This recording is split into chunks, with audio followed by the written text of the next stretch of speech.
Rock on, rock on. Let me if you have a camera, if you could just turn on for a second. I don't care if you feel like you look like dog poop. I just want to see you for a second. I want to see your faces. I want to feel you. Hi, Andrea. Hi, Sean. Sean's in the cosmos as usual. Nice. Good to see you. Hi, Chelsea. Hi, everybody. I love you guys. Hi, Billy. Hi, Trisha. Oh man. Yeah, this isn't about hey, Shelly and her man. Hey. It's Ron and Shelly. We What's love up? Ron and Shelly. We'll see you at Brian Greetings. tomorrow. Greetings, Yeah. fractals and stores. Well, awesome. Yeah, now, if it feels beautiful to turn your camera back off, great. If not, something that came up in my spirit as I was asking you to do that. I know that I used to not turn my camera on because I didn't fully love the way that I looked. And I want to tell you, however you're looking right now is exactly how love wanted to look, or you would look different. Okay? Right. There's nothing wrong with the present moment. Uh, I Let me say this before I start saying things that sound like absolutes. That's just me confident in things that are bearing fruit right now. I have no conclusions on anything. I want no conclusion on anything. I do not desire to have some sort of false sense of security, like I'm right, because I actually don't align with right and wrong, because that puts me in a battle with myself and with the present moment, and usually part of my energy in the past or projection into the future. So then I'm separated and my kingdom is divided and I don't feel very strong.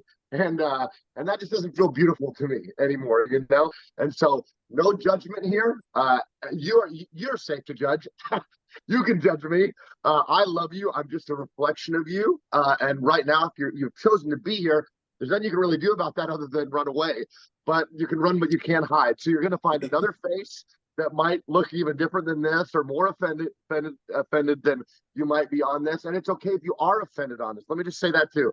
If I say something that offends you, it's triggering something in you, and a trigger is something triggering inside of you. So that's a sign. That's a signal. That's communicate. It's just like pain. I used to be a charismatic Christian pastor for 7 years. We'll talk about that in a minute.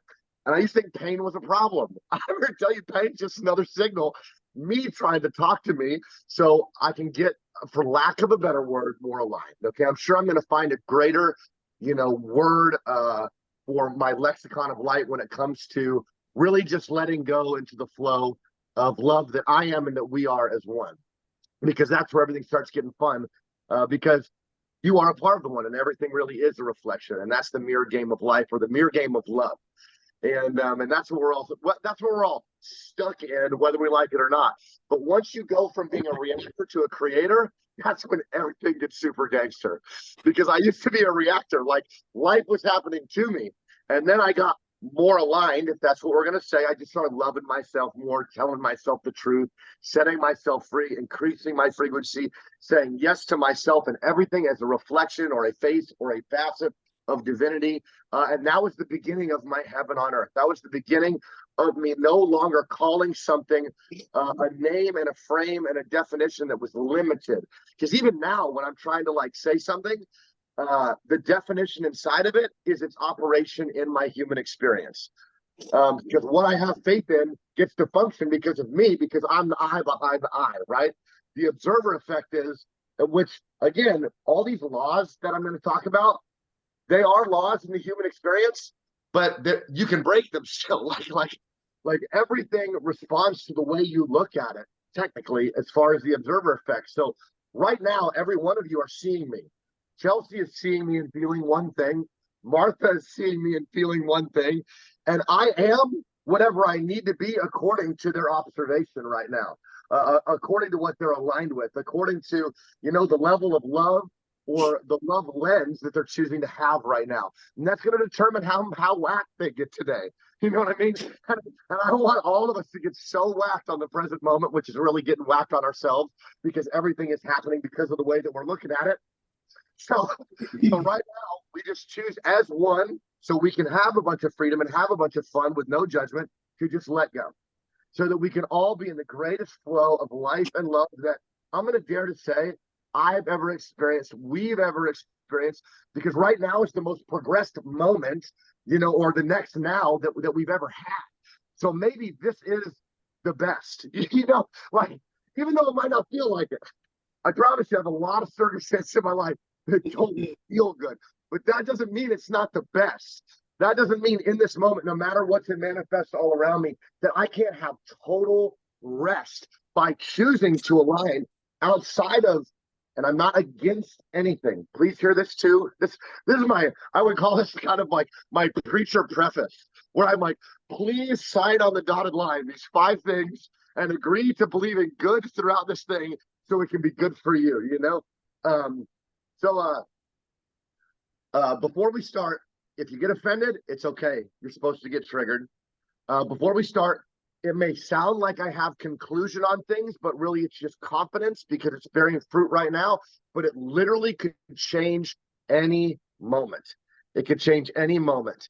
And everything that I am saying and reflecting back to you is coming from your heart, your magnetic field, launching out of you, projecting an image. Your eyes are seeing it, but really it's all upside down, but we don't see it that way, even though that's the highest truth of the reflection. You see how this works? Like, we have all these judgments, like we're seeing things correctly all the time. And we are seeing things as a truth, but it's truth unfolding into more truth, because the way you see it today is probably not going to be the way you factory wipe overnight and see it tomorrow, I was doing some breath work and Ho'oponopono in the shower today, because really I was just gonna jump out of bed, because I used to have to do a bunch of things to be ready, like if I don't do this, it's not going to be good enough. You know what I mean?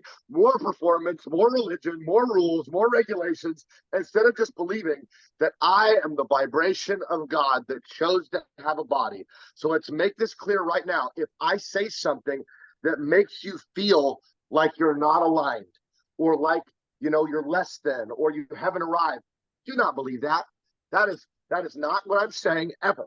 I am never saying that you need to be somewhere other than right where you're at. But I am saying to listen to your heart.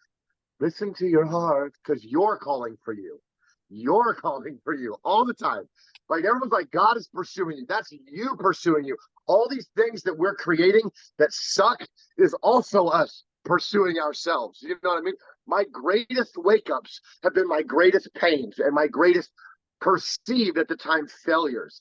And so you're right where you're supposed to be. If you weren't supposed to be here, you wouldn't have a body, because God or source or whatever language you want to use for the love that is in many levels of this realm of life that are in all and through all chose to be embodied in you. And that's perfect. So you are God's will. There's nothing to figure out here, but there's a lot to experience. So let's just go ahead right now. As your reflection, I'm decreeing back to you, you are going to experience the fruit of limitless love, being present in the present moment, because you are God's presence, because everything is a reflection of God's presence. And although you may have forgotten, this was planned before the foundations of the world. And that you could even say, Brian said something earlier, and I popped into a realm. I probably looked like I was still here, but I was totally gone. I was just like, yeah, this is going to be a great Zoom today. He said, it's finished. And immediately I heard that verse I used to say, the lamb slain before the foundations of the world. So there was a declaration of it is finished from me, because as he is in this world, so are we, because we're all one from the beginning all the way to right now. It's always been finished. So let's just have some fun, because you are the one. You are God's body. There's nothing wrong with you. Okay. So yeah. So I think that's the majority of what I wanted to say, as far as like, hey, be aware of your heart as we go through this. Don't take yourself too seriously as we go through this. Your feelings are all valid as we go through this, but you're going to be permanently changed. If you are on here right now, as you, I say today, align with the way of unconditional love and life and light and all the things that hold together this human experience, you're going to be permanently changed. You're going to be permanently changed. You are going to be a better version of you after this. And it's not because you're doing anything. Well, you're not going to have to say any prayers to get better or right with God or whatever. You're just here. And I'm telling you that you're going to be permanently changed as a part of you right now. And so if you want, you don't have to, you don't have to do anything. Isn't that nice? That's a pretty high truth of actuality that supersedes, and hopefully I submit in my wheel of reality. I don't ever have to do anything because obligation is a low vibration. God already wanted to be me, and I'm already here. Woo! It's already finished. So now I just get to enjoy the movie, and I get to make the movie, and I get to make the movie. I'm going to tell you what happened yesterday because it's so flipping cool, and then I'm just going to go straight into my scroll, and we're going to roll, and it's going to be so awesome. So, yesterday I was sitting there, and me and Buffalo, Billy Reinhart, live together. If you're not following him, he's super whacked. He's a beautiful reflection. He's a manifesting son, and he's answering the cry of all of creation, which includes me. Like, you guys are answering my cry too. This isn't anything like Dan's special. Just in this moment, this is what love wanted to do, and I'm actually just a part of you. So you're doing this. Congratulations. You did this to yourself, okay? This is really good news. Really, really good news. Yesterday, thank you, me. I used to say, thank you, Holy Spirit, and I still say that sometimes when it feels beautiful, but it's time to really realize, Holy Spirit, I am Holy Spirit. Like, I am God. Like, I am congealed, slowed down light that is taking this form, and it's perfect. It's perfect, and it's going to get more perfect because there's a lot of people that are like, well, nobody's perfect, and I'm like, so you're telling me that I chose to forget to remember, but everything's not perfect, as if I didn't know what I was doing when I said yes to do all this. Like, it's the things that I have believed have been so beautiful at the time. but now I look back and I'm like, I literally put myself in hell every day by just not choosing to say yes to it, you know? And so now it's as simple for me. Again, as we go through this, a lot of you are like, man, I want to figure out maybe how to do that, or how to get that fruit, or how to whatever.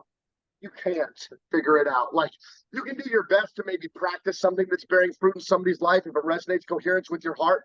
But really, love just wants to be you, and you're doing exactly what you're supposed to be doing, or you wouldn't be doing it. Some of you are like, but you don't know what I did last night. And I'm like, it doesn't matter. Is grace real? You know, is mercy real? Is forgiveness real?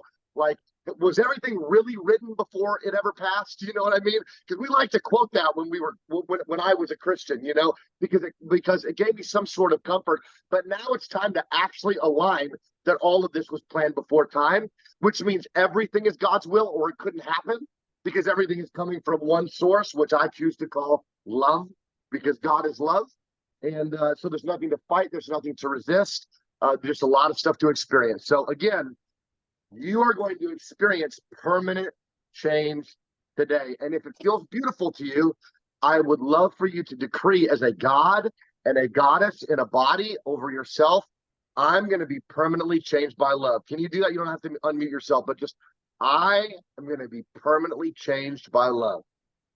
Yeah. And a lot of people here might be, you know, believing for a miracle or something. I'm here to tell you, a miracle has nothing to do with if it's God's will. Like, what do you mean if it's love's will for you to feel better? What do you mean if it's love's will? You know what I mean? And I'm not saying that my higher self or God always wants me to feel better, because sometimes in my not good feelings, I'm willing to look at shit that I'm not willing to look at it without the way that I was feeling. You know what I mean? So that's what I'm saying. Everything's being used for good. Everything. And that is the beginning of your heaven. Everything's being used for good. You are good. And so I'm just saying it to myself right now. I am being permanently changed as I realize all I have to do is be, because divinity wanted to be me and divinity wanted to be we, because we are one. So, yeah. Whoa. Is everybody okay? Is everybody still with me?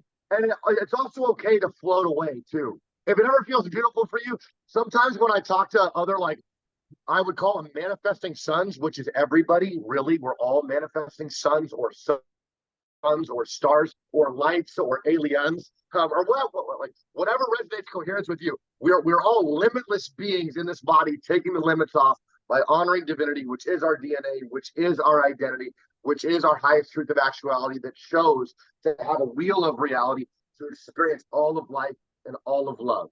The worst things that have happened to me that I called bad have brought the greatest birthings of my expression and higher vibrations that shifted and changed the manifestation of my life to more peace and more pleasure permanently from the inside out.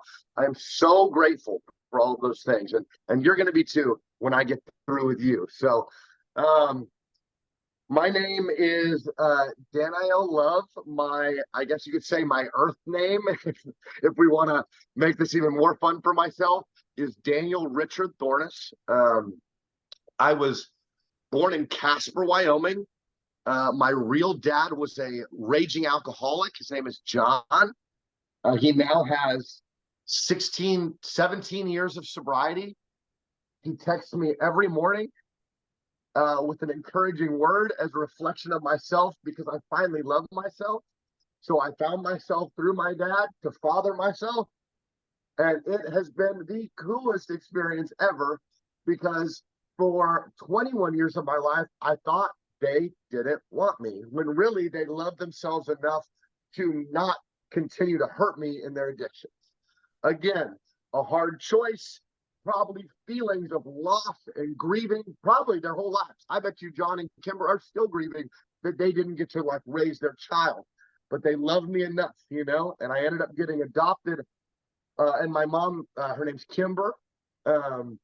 She was a meth addict, and she still contacts me when she's coming down really hard and needs a safe place to go, you know, and she'll call me and I'll love on her the best. I can tell she's all spun out, and you know, maybe that's still a part of me that hasn't woken up, that still doesn't love myself, you know. So my job, when something comes to me that looks out of alignment or like it doesn't love itself, I just receive that as part of my quantum mechanics coming back to me to love more of me. And I moved from Casper, Wyoming to Grand Junction to Edmond, Oklahoma. Timothy McVeigh blew up that building while I was at recess and scared the absolute shit out of me. If I remember correctly, like we were playing on the monkey bars, and we got called inside, and we had to see this terrible act. I'd never been around an act of terror before. And I say terror because in the human experience, that's what it was. But there's always more going on behind the scenes. For the love of God, I gotta say that to myself. There's always more going on behind the scenes. And I know, how could that be used for good? That dude drove a van with a BOMB into a building, into the nursery center, and killed all those kids, you know? How could I have the fucking audacity to say that's used for good? Because if I don't, all of a sudden, I get trapped by hate and judgment and these low vibrations, which shifts the whole awareness of my life. And according to the observer effect, an atom changes form because of the observer. So maybe, just maybe, Brian is really accurate when he says, I'm God. I'm God. So I'm going to choose to say everything's being used for good, and everything that looks out of alignment outside of me, whether it's the hungry kids in Africa, whether it's the people having to hide in caves because they love God or Jesus in China or whatever, like all of that are parts of me, hiding, hurting, starving. And I'm telling you, in my wheel of reality, those things are going to be taken care of by love. I'm telling you, I don't know how it's going to happen, but somehow I'm going to feed those kids that are part of me. Somehow I'm going to get those people out of the cave so they don't have to hide. And it's going to be really cool. So I ended up landing when I was probably between 5 and 10. Again, chronologically, I've kind of let go of paradigms like time and judgment and measurement and equations. And so I don't have, like, my dad, he's like Mr. Dates. He's like in 1979 at 10 a.m. on a Monday. And I'm like, how do you do? I mean, he's wired different, you know. I'm just trying to be in the moment the best I can, or trying, or letting go. You know, those are just two sides of polarity. Maybe I am trying, but I'm also letting go at the same time. Whatever love wants to do, that's what you do, right? And so I remember at a very, very young age being absolutely possessed by fear. When I say possessed, I mean it's the thing that is owning me and my body. It's the thing that is dictating my energy and motion. And in the lower vibrations, you can call them demons or archons or expressions of the spirit of life that are lower and less fun, but they're still part of the one. You know what I mean? They still submit to me if I can get in tune vibrationally, you know? And so I was possessed by fear, and it was reflecting in all of my actions, which is my energy and motion, which is the energy of life or Christ or love that chose to have this body. And because of that fear, I tried to hide. I tried to hide, so I lied all the time. All the time. I was a kid in second grade that was like, my uncle is a spy because I want you to like me. You know what I mean? And not only was my uncle not a spy, and not only, and this was another one I said, on the weekends, I take my go-kart to Mexico, is what I'd tell my class. Yep. And they would be like, whoa, your uncle's a spy. And you go to Mexico on the weekends. Not only was Uncle not a spy and I didn't go to Mexico, I couldn't leave my block without having a panic attack. Okay. And I mean it. And I'm smiling now because I love all of my journey, and I'm loving on every version of me. But that was my wheel of reality. That was very real for me. Panic attacks, stabbing pains every day, having to curl up into a ball, and it was total resistance to love. And I didn't know that at the time. I mean, I hadn't remembered. I was in the deepest parts of my amnesia, you know. I was in hell so that I could transmute all that into heaven, so that I could balance it all out and be the yin yang, you know. Like even my darkness, I don't not love. You know what I mean?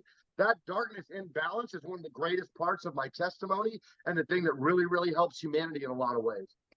And so one of the biggest impacts I had as a child was growing up with an abusive older brother. I had a bigger older brother, and if he wants the computer and I don't want to get off, he physically grabs me, throws me into our billiards pool table, and I fall to the ground like a sack of rocks. Because when I was born, I was 2 pounds. I had a 3% chance of living. I was in an incubator for the first 2 months, and I had heart surgery right when I came out of the womb. Okay, I don't know what was going on there, but something was going on there, and they said I wasn't supposed to make it, and I did beyond all of the odds, you know. So wherever you're at right now, if all the odds are against you, I'm here to tell you on behalf of someone who's made it past all of the odds, and you're going to find that out more and more than ever before as we enjoy this journey together, that you're going to make it. That you're going to make it. Yeah, for real. You know, you want to hide now. You always have. Well, you wouldn't be here with me right now. I tell that to people in my AA meetings. They're like, wow, dude. A lot of people are upset getting sober. You know, they don't like feeling, they've never had to, whatever. And I've been in the room since 06 in the recovery rooms off and on. And I'm like, hey, if you're here, holy crap. You know what I mean? Holy crap. You made it through being cheated on, abused, molested, raped, addictions. I mean, you guys have been through so much and you've made it. And I'm so proud of you for not giving up, because really, I don't know if there is any quitting. At this point, I'm like, I don't think there is quitting. Like, I've had off and on some of my adult life through certain circumstances, intrusive thoughts, which really just needed to be loved on. And then they went away, go figure, when I stopped resisting them and calling them bad.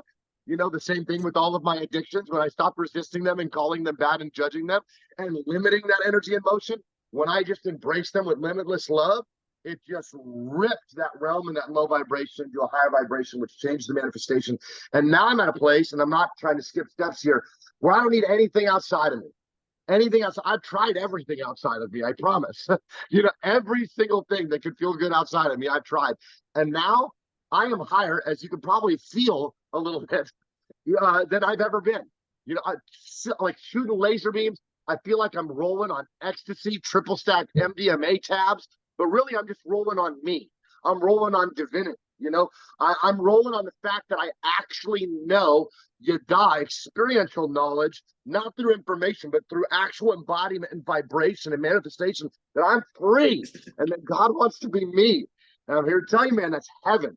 I do not have a life partner. right now. I do not have any habits outside of me. I don't smoke cigarettes. I don't dip. I don't drink. I don't masturbate. I don't look at pornography. My goal is just to grow in love. Everyone's like, I want to grow in God. That's what I hear all the time. I want to grow in God. I'm like, well, God is love and God is you. So grow in yourself. So grow in awareness of yourself. Start caring about what you're thinking and why you're thinking it. Start caring about what you're feeling and why you're feeling it. Start caring about why you're hurting and start loving on all that hurt. And then it'll stop hurting us much, And so I had panic attacks my whole childhood. And I ended up finding my first outside substance on the side of my house in an air conditioning unit called Freon. And it was my first high. And we would fill up trash bags with it and put it over our heads. Little did I know that you can die. And within a couple of weeks, my buddy died from doing that. And it wasn't like a close buddy, but a neighborhood kid, because the Freon went into his lungs and froze his lungs and killed him. And I kept doing Freon, even after he died. Why? Didn't love myself. There's no teaching about loving yourself in school and core curriculum. My parents weren't taught how to love themselves. They didn't teach me how to love myself. There's nothing wrong. There's nothing wrong with that, but it didn't happen. And so because I didn't know, the goal was just to be me and that I am divinity and that everything is reflections of divinity, because nobody seems to care about the technology that holds together the human experience. It's like, it's a money, big house. I'm here to tell you, a bigger house doesn't equal bigger happiness, my friends. I've got a 5-bedroom house with 2 living rooms and a giant backyard. And I have been in places of unhappiness here by simply not saying yes to the present moment and not saying yes to my own presence, which means I'm resisting love. And when you resist love, it's hell. It's weeping and gnashing of teeth. That is the tangible experience. That is me. I am heaven. I am hell. I am God. I am the devil. And I know there's a lot of people on here that are like, did you just call yourself the devil? I didn't say I am necessarily the singularity of the devil or whatever, or the express, but I'm telling you, I am everything and I am nothing. You know what I mean? I am existence and existence cannot exist. There's so many big truths that literally my mind can't really, figure it out, and I don't have to. Let me just say that again. You don't have to figure out some equation to become better. You are the best you can be, or you would be better right now. Right now, okay? And as far as a separate, I don't even like that word, a separate spirit trying to attack me, I've been the one attacking me. My whole life, I've been the one attacking me. I'm the one that self-mutilated. I'm the one that had, a masturbation problem, shooting sacred secretion, which is the power of creation out of my body, which is the energy of life. And I wonder why I was depressed and depleted all the time. You know what I mean? Like, I'm finally putting these things together, and it's making sense, and it's awesome. But the things that don't make sense, I don't have to figure out anyway. If they're supposed to make sense to me, they will someday. You know what I mean? So right where you're at is perfect. Right where you're at is perfect. So I found Freon, and then I met a young man named, we'll just call him Ryan, just for the sake of it. And I went over to his house. I was a little kid. I don't know, 11, I don't know. And he's sitting in the garage, and he pulls out a joint. And I'm like, just like, oh, I've been in dare. I think the second he gets it, he's going to die in front of me. Like, I'm terrified, dude. I already have panic attacks without seeing drugs. You know what I mean? I'm like, I don't even like calling marijuana drugs at this point. But for the sake of it, I'm going to call it that, as a point of contact for where I was at in my journey at the time.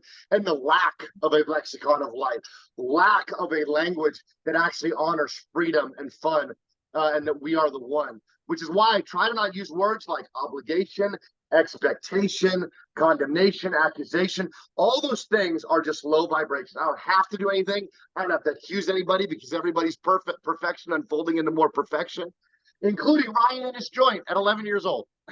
and so we're sitting in the garage, and he lights it up, and I smell it, and I'm like, am I getting hot from smelling this? My heart starts beating fast. You know what I mean? And his mom walks into the garage, boom, and I'm like, ah! I'm telling you, my panic attack was happening on the inside. I had to look cool though. My ego ran the ship so strong that I couldn't even outwardly manifest the panic attack that was happening inside of me.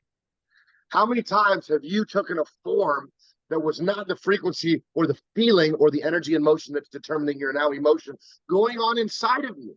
You know? And his mom walks in, but I want to look cool, right? I wanted to be a good Christian, right? I wanted to be a good whatever, fill in the blank for mom, right?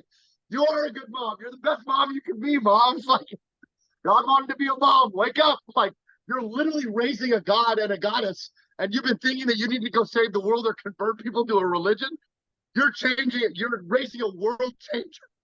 And everything they think and say and do is a reflection of the one and a reflection of you. How much more legacy, how much more gangster could that be for you? You know? Please never belittle yourself, moms and dads, please.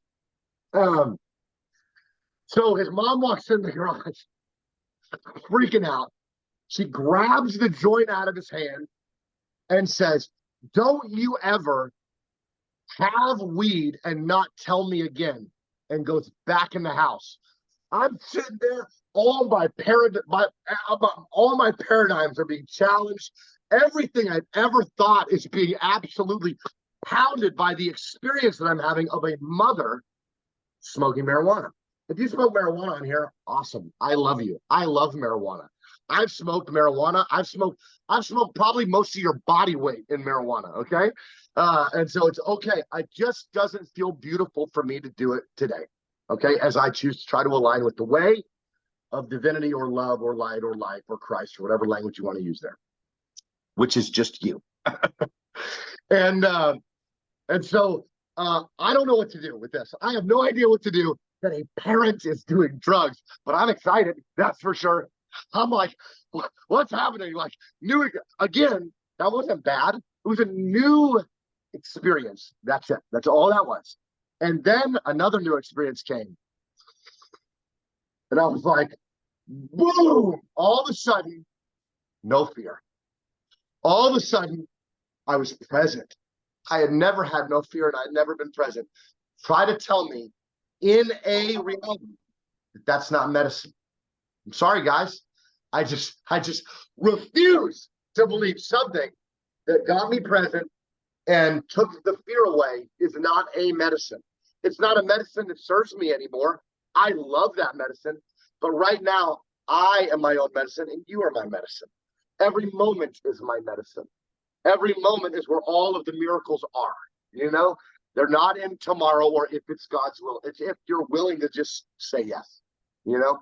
And most of the time, I find the reason I haven't been able to quit something or start something or complete something is I actually just didn't make the choice all the way. So the energio of the creator that I am didn't back up the not full choice or the words that I chose to say because I didn't actually say yes fully. I've been in a relationship with Miss Jessica Banis, my twin flame, for the past quarter of a year. And she had been smoking cigarettes for 30 fucking years when she met me. 30 years. That's how old I am. I'm 36. Like in that low vibration, totally bound. Like never gonna quit. Said that when she met me, basically, you know, like this is just who I am, this is what I do. You know, identity, everything. And she quit.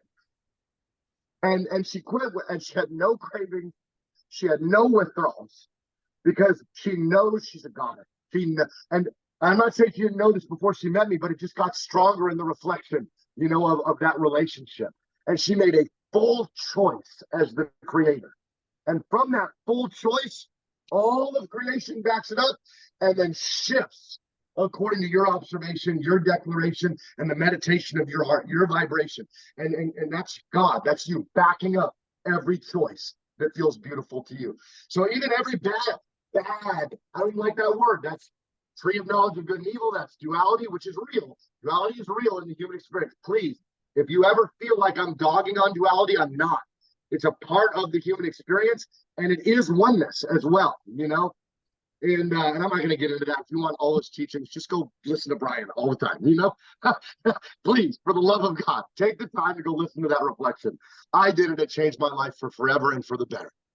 And so I got high, and it was great. And then my goal was get high as much as possible. Get high all the time. And I remember my first drink of alcohol was with my foreign exchange student, Jakob Warner from Sweden. He was like 6'3". His abs were like a ladder. He literally probably has 30 babies in Kingwood from his high school career over here. I'm sorry. If you're not down to laugh, this might not be for you. But if you're here, it is for you. So I beseech you, brethren, don't run and let yourself have some fun. Okay, it's time. For a lot of you, it's really time to just have fun. And he ended because he can buy beer. He was 6 foot, over 6 foot tall, and looked like a grown man. And it was smeared off, full of sugar. I drank like 2 or 3, but remember, I was preemie. I wasn't supposed to be alive. The doctors told me I would be 130 pounds max my whole life. I am here to tell you, I am 230 pounds. Well, now I'm 210 because of Purium. Thank God for Purium, actually putting healthy things in my body. And I've broken all the limits. What man and doctors have said, I have done all of the things they said I cannot do. And that same love or spirit or Christ that is limitless life is inside of you, just waiting for you to agree, if you will, you know, at some level. Agree that you are limitless life and love. And so I remember when I first caught that buzz from that smeared off, the words that came out of my mouth, because in a lot of ways, out of the mouth, the heart speaks. You know, it's a very organic thing. When I do alignment sessions with people, I sit down and go, tell me about yourself. And they're like, I thought you were here to fix me. And I'm like, I'm here to hold space while you fix yourself, just like when we're in ceremony, you know? So I'll just sit there and listen to people, and then they release their wheel of reality. They solve their own problems a lot of the time, and it's so beautiful. But I remember what came out of my face hole, my creation gate. I said, I found my life water. My life water. For those of you Jesus freaks, I love Jesus. I'm a Jesus freak. But there's just a lot more to the story. I promise, guys, as far as being an egregore and how your faith works and it functions and it does work for you. But there's more. There's always more. You know, there's always more to the story. And I said, this is my life water. And I spent all morning the next morning throwing up. All morning. My body purged that stuff out. Go figure, my body has the technology to love and heal me organically, even without my alignment. Oh, isn't that grace? Isn't that cool? Isn't that God? Isn't that unconditional love?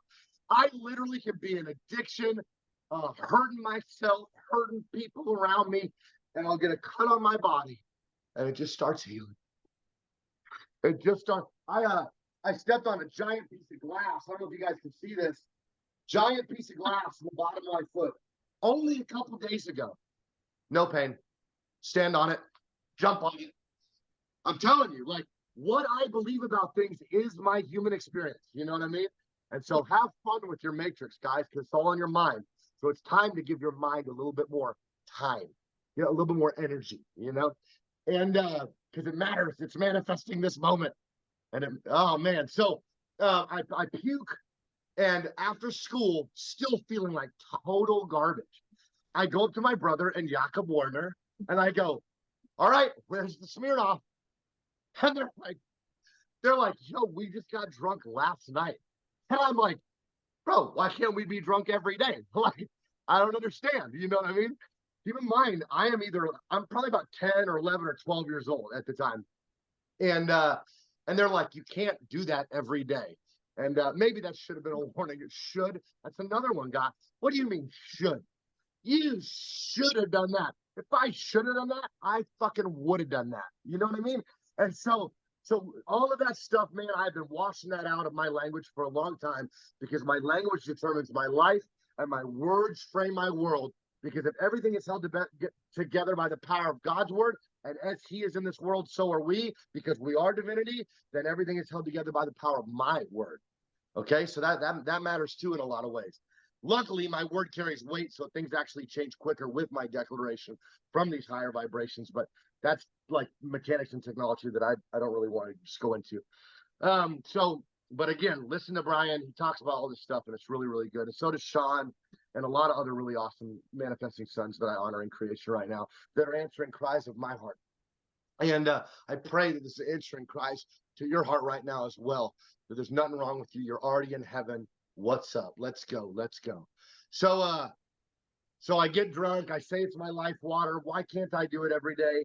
And sometime around that same time, though, I'm starting to feel dissonance. For those of you guys on here, it would have been pretty cool for me to say this at the beginning, but it's perfect, right? So when people say the word resonate, I want to submit something to you that the Holy Spirit told me. I'm here to tell you, I felt pretty silly after I heard myself tell myself this in a moment where I remembered this, because that's really all I'm doing. Like, I don't really even think there's necessarily revelation, like new information. I think all of it is me and in me and around me. I'm just remembering and becoming aware. You know what I mean? Really, born again, remember your origin, if you will. Aramaic Jesus decree in your Bible. And so I'm starting to get lost. I'm trying not to realm out right now. So when I look away from you, it's because I'm getting whacked. Like Mark, I've been so in love with Mark. We've lived together. We've cried together. We've done ceremonies together. We've tripped balls together. I mean, everything. It's been super, super awesome. And I'm so grateful that you're on here, man. And I love you with all my heart. You are one of the ones that I just need to thank for not giving up, because you're just getting started. Okay? You're just getting started, Mark. You're just getting started. Yeah. You're getting started. Okay. So when I was I'm going to say between 8 and 12, my neighbors in Oklahoma at the time, they had me get naked in front of them, and then they got naked. We didn't know what sex was. We didn't know what a blowjob or intercourse or any of that was, but we touched each other and it felt good. So that was the beginning of an addiction for me, because it felt so good, you know. And right after that is when I guess I brought myself pornography to learn, you know, or whatever later on. And then I ended up in a porn addiction for, you know, majority of my life, you know, up until the past 4 years. And even through ministry, even through being a pastor. But I wasn't allowed to struggle. Remember, I had to be perfect. In the Christian world, if you're a pastor and you do anything wrong, you get absolutely exiled from the kingdom of this loving, you know, whatever. I don't want to get into that right now. And you can feel it, right? You can feel it. You can feel it when I'm like, I'm going from unconditional to conditional. You know, I'm still a little bit, I am still remembering that I'm whole from that, you know. Let's just get that straight. We can use the word healing because we're in the human experience, and it might look like that and feel like that, but it's perfect. You're whole. Your perfection unfolding into more perfection. There's nothing wrong with you. You don't need to be healed. But it would be really cool for you to encounter yourself and be honest about it, because it's perfect right where you're at. And so a whole bunch of addictions birthed from physical touch. Whole bunch of addictions birthed from the use of chemicals outside of me. And then I went into my teenage years and I was insane. I smoked weed every day. I ate Xanax, which is basically something that almost shuts down your central nervous system and you black out, which is why you don't remember anything. A normal person is supposed to take 1 notch of a double G ladder. There's 4 notches on it. It's a white pill. It's supposed to take 1 notch for extreme anxiety. I was taking between 4 and 10 of those 4-notch pills. So let's just say you only take 4 of them. That's 4 times 4, okay? That's how many doses were in my little body, shutting me down and possessing me, getting me to fight people, getting me to cut myself and hurt myself, all types of stuff when I was on Xanax. And that was my drug of choice when I was younger, was Xanax. And then we literally can just skip the whole raging addiction. You guys know what addiction is. It's destructive, it's selfish, it's unkind. It is a lower level of life and a lower level of love, is what it is. And I'm not judging it, but I'm glad I'm out of it. I'm very, very grateful. So we'll just push forward into some things that I feel like are a little bit more prophetic. And when I say that, what I'm saying is personal to your now. It is speaking to your now. It's going to help you in your now. It'll be medicine for your now. And that is going to be more of my spiritual journey. So I got sober on 12/30/2006. We just skipped my entire addiction. Homeless in downtown Houston off Main and Fannin, coughing up blood, sleeping in slides. I mean, crazy stuff, man. And I'm not belittling that, but I really just want to get to solution, even though all of this is solution, but greater practical application solution. So you can take authority over your vibration, which is your energy and motion, which determines your now emotion, which is the way that you feel, which is what you determine is real. Okay. And that matters because you can control what's real. You can control your wheel. And that's when it gets super fun. And when you guys are watching Brian in front of you every day, by the way, he gave a word to Jess about a fairy. What he didn't know was 2 weeks ago, Jess, who does not, hasn't for 30, or I'm 36, she's 43, hasn't for 43 years had open-eyed visions. She had an open-eyed vision sitting in the portal of this Arrow Nation healing home, and a fairy flew across the room, wings, wand, everything. And she was like, that was so cool. That was so, and it was totally real. She saw with her open eyes, you know, and on some level, because of, you can say, impartation, which brought an activation, which said yes to different manifestations, because she's hanging out with this goober all the time, you know, and so she just said yes, and it gave permission for that part of her to manifest so she can have more fun. You know, and I'm sure there was a greater activation too than just having fun, even though fun is probably the greatest activation ever. Like that's why we're here, you know. And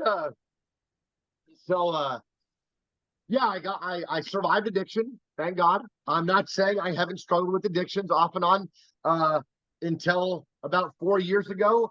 All type pornography, negative attention. I'm trying to think of a more tangible one because there's, you know, everybody likes negative attention. I guess that's tangible on here. And so where do you want me to go? Where do you want me to flow? After I got sober, I met my first mentor, Dr. Tim Leahy, famous author of Kingdom Economics, who owns an oil company and is a millionaire. I met him in a Baptist church, Second Baptist, with Dr. Ed Young here in Houston, Texas. We thank every part of the body of God. That's just something I just feel led to do right now, because sometimes I do not like Christianity at all, and I think that it shouldn't fucking be here. But I know that it's a part of me. I know that it's a part of humanity. I know that it's used for good. But I also am very, very aware of the damage that it's done to the corporate consciousness and the manifestations that I've had in my life and in my body, because I was believing that I was like being punished or something, you know, and I just refuse to say that if you want to call God your father, that he would ever want to hurt you as some being outside of you. That is the silliest thing I've ever believed. You know, it was me hurting me the whole time. I am responsible for my life. That's why it's called my life. Okay? The beginning of full responsibility is the beginning of your freedom. Because if you're not responsible for the creation of your own life, how are you going to change your own life? You're just going to be waiting on God's will to come through someday.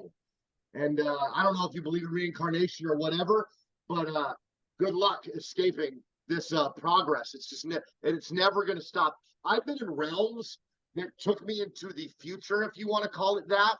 And guess who was still there in 500 years in a different way, in a different form, still learning, still loving, still growing? Me. And because existence cannot not exist. So you're stuck. And you're stuck with me. Okay? You might run away from me in form, but I'm getting you one way or another. We're quantumly entangled. especially if I've gotten to see your face today. Now I can have recall and I can hold you in my heart and do all kinds of beautiful things to you when you don't know it's happening. Billy will be at work and having a hard day. He's not on here anymore. But Buffalo will be at work having a hard day. I'll be in the ceremony room by myself, holding him in my heart, launching hape or rape into my nose, holding him, and he'll go, Dan, why am I smelling hape? He'll text me, hey, Dan, why do I feel like I love my employees more right now? I said 5 minutes ago I took hape holding me in your heart. You know, we're one. I told you this is when it gets really fun. The limits come off. Whatever love wants to do, it's you. You know, do it. Love wants to flow through you. You know, I don't want to say you have a job to do, but like, come on, man, there's a reason you're here. Like, love wants to do some stuff. And who's the main benefactor of you being loved? Come on, guys. This isn't, it's a drudge. I have to go serve. What do you think happens when I lay hands on someone that couldn't walk for 6 years at the Deerbrook Mall and I pull them out? The radical, unconditional love of God that is my spirit, if you want to call it that at this point, is flowing through me. I vibrationally get the greatest benefit. They may have experienced a healing, but I got to be fully possessed by love in that moment. And it changes me every time I say yes to love being me, using me, and all that stuff. And so do whatever love wants you to do. That's God's will or whatever, you know? And but before doing anything, it's about being. And most people don't even know how to be at all, and that's okay, because we're learning about it, we're loving it, we're letting go into it, which is just being. In fact, I just want to take 10 Mississippi right now, and every one of you is going to be more than you've ever been before. Your awareness is expanding right now. Go ahead and close your eyes. Take a deep breath. Maybe that's good for me too. Take a big hit of you. Take a big hit of God, who is in all and through all. Let's just go ahead and just agree with that, right? Omnipresent, omniscient, right? In all and through all. Well, that's you and that's everything. Even if you make your bed in hell, I'm there, right? Which is yourself. You're with you in your own hell if you make your bed in hell. You're your own savior, because as he is, so are you. You are Jesus. You are the continuation of the incarnation. You are the vibration of the Father that's in all and through all. Oh, man. Go ahead. 3 more breaths with me, all the way in. All the way out.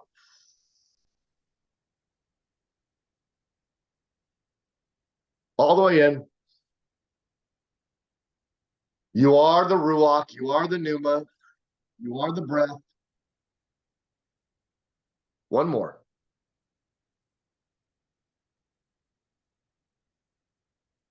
All the way out.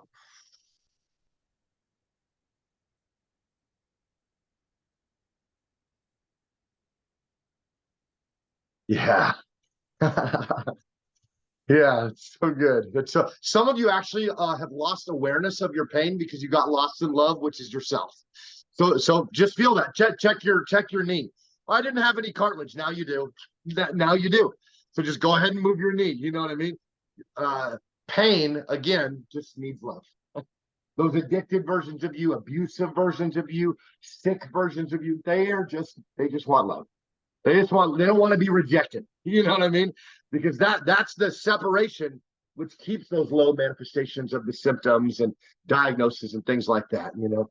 And I'm not saying that's the absolute only way to be healed. There's tons of ways, infinite ways actually, but do the healing modality that resonates with you, which brings me all the way back through to that topic of resonation. I want to talk about this for a second, okay? You are the resonation of God. You are the vibration of God. To say you don't resonate means you're fucking dead. Like, so let's be real. This is what's really happening, okay? You are experiencing, when you say that resonates with me, you're experiencing a resonation of coherence. This is resonating coherence in my heart. This connects. This feels beautiful to me. You know, this is it. Now, when I experience dissonance, that's a resonance of dissonance. That's something that I'm like, I'm not taking a left, because I took in that left and it ended up in destruction. You know what I mean? So resonance of, that's why I follow Brian. He brings me a resonance of coherence. He brings me a greater experience of love, which is my invitation to be a better man, be a better Dan, be a better father, be a better son. be a better version of the one. And so thank you again for that, Brian and Shauna. Dr. Tim Leahy, he wrote Kingdom Economics. It's a pretty good book. If you are going to read a book on kingdom economy, I would suggest a different book from Marios Elenas, which is an international millionaire public speaker, called Tables and Platforms. And it's about trading your energy. You're always trading. You're always trading on tables and platforms. In every relationship, in every moment, every place you choose to go, there's trades going on and things happening because of energy. And the cool thing is if you love yourself, you're in a higher level of love. And I like to say you can't touch this. So everybody that is like, well, I can't do this because demons will get on me, or I used to say, well, I got to cling on, or whatever. And I was just terror all the time. I love all of my journey, but man, there was a lot of torment in my Christianity, guys, a lot of torment. And it was because of what I was told. I aimed my faith at it, and because I aimed my faith at it, it gets to function. Because the faith I have is the faith of God, because I am the faith of God that's in a body, making everything function in my life, And so please stop hurting yourself. Okay, you're God in a body. Everything submits to you, all right? I'll give you an example. This past week, I met a witch, a proclaiming Wiccan witch, dressed like a witch in all black. And she was like, why can't I stop looking at you? And I'm like, because I'm in love with you. I love you. And she was like, I'm going to do something to you. And of course, the old Pastor Dan, my heart would have started beating fast. I'd have been like, trying to conjure up, I'm protected and angels are concerned about me and guard me in all my ways, and they'll lift me up in their hands so I will not strike my foot against a stone, and that's cool. I still align with all that. I do believe there are beings of love and light that are, aren't these not spirits ministers to the heirs of salvation, which is all of us. We're all the heirs of salvation, which is the greatest of manifestations of heaven or God, which is ourself on earth, experiencing all of the limitless pleasure forevermore that is ourselves. You know what I mean? Man, I'm starting to get super, super drunk. I apologize if I have to just let go for a couple seconds as I gather myself in my body. So this witch, she goes, I'm gonna do something to you. And I was like, awesome, because I'm gonna do something to you. So she puts her hand out and she says, let me see your hand. So what she wants to do is do an energy transfer and try to show me how powerful she is, and little did she fucking know, man. And so instead of doing that, I grabbed her hand and she goes, she was like, no. I said, yes. And so we ended up keeping our hands here for a while. And she goes, I really like you. And I said, well, I love you. I don't care if you're a witch. I don't care if you're perfect. If you're a witch right now, you're supposed to be a witch. And if you study what the word witch means, it means the divine feminine in form in their full power. No longer limiting their divine feminine, no longer limiting the energy of Christ or love or life. But people don't even want to study. They just want to judge. It's so much easier to be like, well, the pastor told me witches go to hell, so burn them or whatever. You know what I mean? Really, we were burning powerful women that were challenging the status quo, And that's super, super, because imagine what would have happened if we would have honored those women. Maybe we wouldn't just now be starting to honor the divine feminine, Maybe it could have happened, 50 or 100 years ago or whenever all that Salem and crap happened. So before I get lost from my testimony, I'm on a mission. I landed you call it maybe a scroll or whatever. For me, in my wheel of reality, I have things that are just fun for me. So I've kept a lot of them from Christianity. And one of those is I get like blueprints and scrolls and stuff. And so I want to be obedient to love. And so Dr. Tim LaHaye was very wealthy. And he had me share in a Bible study for the first time at this Baptist church. And after I shared, he pulled me aside and he was like, you are an evangelist. And I'm like, Evangel who? I don't know these terms, you know. I was a Lutheran boy, which is the first one that jumped off of Catholicism. You know what I mean? Like I was rigid. I was not in rest. I thought everything was against me. I was scared of everything, you know, like a good Lutheran. And but again, they have their place. They have a strength. They're a stepping stone. Everything is used for good. I am against nothing because God is in all and through all. So Dr. Tim LaHaye said, you're an evangelist. You're going to change the world. And I want to pay. This is right when he met me. He said, I want to pay for you to go to Bible college. I said, and I want to let you. And I want to let you real bad. And so he paid for me to go to Pensacola, Florida, IMI, International Miracle Institute. And he paid for my associate's program, finished it. My bachelor's program, finished it. $40,000 later or so, my doctorate program, got a doctorate degree in Christian theology. That does not define me, but I used to belittle that after I got out of the lesser level of love that is what we called, or I called church, when I found out this was the church. And I just want to say that was a perfect part of my life, and I honor that part of my life. And that studying was awesome and fruitful. And but I used to, as soon as I started doing plant medicine and all that stuff and waking up, I was like, screw my degree and screw everything. And no, man, that's a beautiful part of love unfolding into more love. I ain't belittling that, you know? Yes, please. As I'm saying things that trigger downloads, put them in the comment section, guys.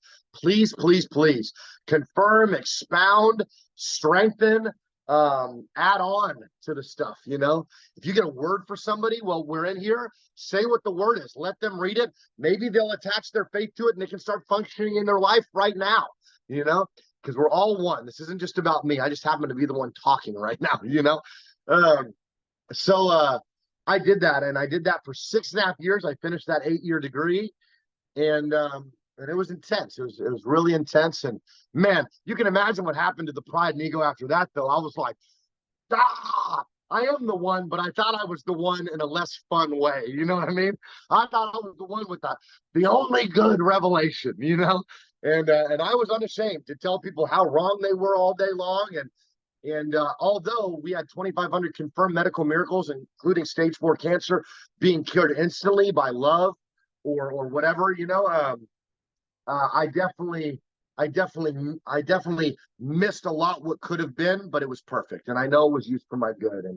And so I ended up getting my first pastoral position as a youth pastor at Get Rap Church in Houston, Texas. I was a youth pastor there for a year. Now, if you guys know anything about the politics of church, or Western Christianity, I should say, even the youth pastor gets to preach once a year. All right?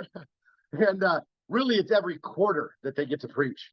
I didn't get to preach the entire year because I was the guy that someone would have a broken leg, and I would walk up to them, and their casts would come off, and they would drop their crutches, and their parents would start crying, and then we would have a staff meeting, and the pastor would rebuke all the staff and be like, why is Daniel the only one doing this? We're all supposed to be doing this. I mean, it was sick behind closed doors, like what was going on.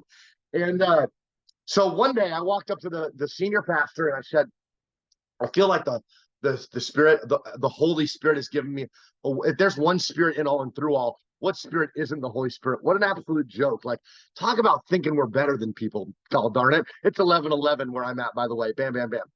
I was just watching Joe Dispenza yesterday, and one of his videos was on 11:11 and how if you see it, honor it. Just honor it. Why not? What if something cool could happen? You know what I mean?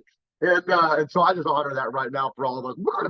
And so I come up to him and I go, the Lord has given me a word, Pastor. Gosh, that language just, oh man. I look back and I'm like, we really are in a drama. We really are. Yeah. Spectacles, testicles, wall and watch. Thank you, Austin Powers. You know?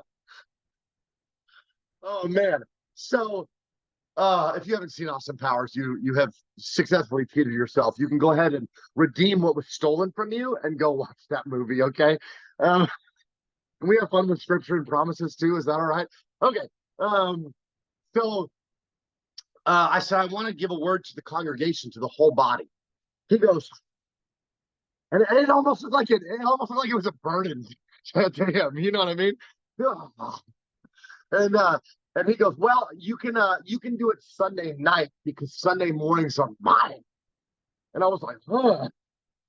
What was that? Are you Smeagol on Lord of the Rings? Like, my precious, you know?